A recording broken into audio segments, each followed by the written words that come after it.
অনেক দিন আগের কথা। এই অভিশপ্ত জায়গার 3 বন্ধু শহর থেকে এসেছে। তারা এই অভিশপ্ত গাছের কথা জানে না। তারা ভূতের কবলে কিভাবে বললো আপনারাই দেখুন। বন্ধুরা অনেকদিন পর ঢাকা শহর থেকে তো গ্রামে বেড়াইতে আসলাম। চল তোদের আমাদের গ্রামটা দেখা নিয়ে চল চল বন্ধু, ওইটা কাঁঠাল গাছ। চল কাঁঠাল খাবো, অনেকদিন ধরে কাঁঠাল খাই না। হ্যাঁ চল চল বন্ধু, কাটাটা আমি পারবো। আচ্ছা ঠিক আছে, পার। বন্ধু সকাল লাগলো কেন? ওটা তোর মনে বলছিল।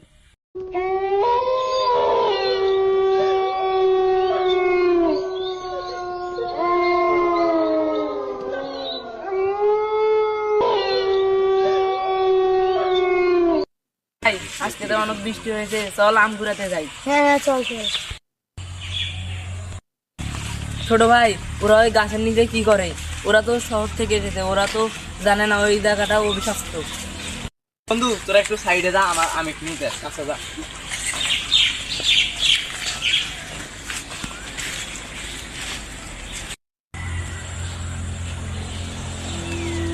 আপনি কে?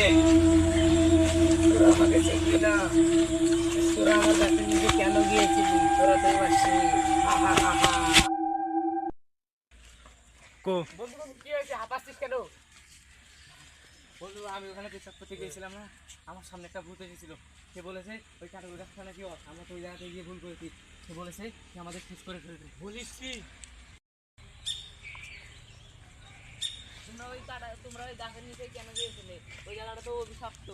এখন তো তোমাদের ও শেষ করে ফেলবে। সেটা থেকে বাঁচার কোনো উপায় নেই। আছে একজন মুরব্বীর আমাদের এই গ্রামে একজন মুরব্বী আছে বয়স্ক, তার কাছে যেতে হবে। চলো চলো যাই, চলো চলো। এদিকে আসেন। দাদু, ও দাদু, এদিকে আসেন। আপনি আমাদের চিনবেন না, আমরা এসেছি ঢাকা শহর থেকে আপনাদের গ্রাম বেড়াইতে। তো আমরা এক কাঁঠাল গাছে গেছিলাম কাঁঠাল চুরি করতে। তো আমরা তো জানি না ওই কাঁঠাল গাছ অভিশপ্ত। তো সেই মহিলা আমাদের দেখা দিয়ে বলেছে আমাদের 3 জনকে শেষ করে ফেলবে। এটা বাচ্চা অনেকদিন আগের কথা। আমাদের গ্রামে দুজন স্বামী স্ত্রী বাস করতো। সেই স্বামীটা প্রতিদিন মদ খেয়ে এসে স্ত্রীকে মারধর করতো। সে মারধর সহ্য করতে না পেয়ে স্ত্রীটা কাঁঠাল গাছে আত্মহত্যা করে। সেই আত্মহত্যা করার পর আত্মা হয়ে ওই কাঁঠাল গাছে থাকে। দাদু, এর হাত থেকে বাঁচার কোনো উপায় নাই? আমাদের গ্রামে একটা পান্তা বাবা আছে। ওই পূর্ব দিকে গেলে তাকে পাবে। বাজারের মাঝখানে একটা গাছ আছে, এই গাছের নিচে তার আস্তানা। ওর কাছে গেলেই সব সমস্যার সমাধান হবে। এদিকে পালো।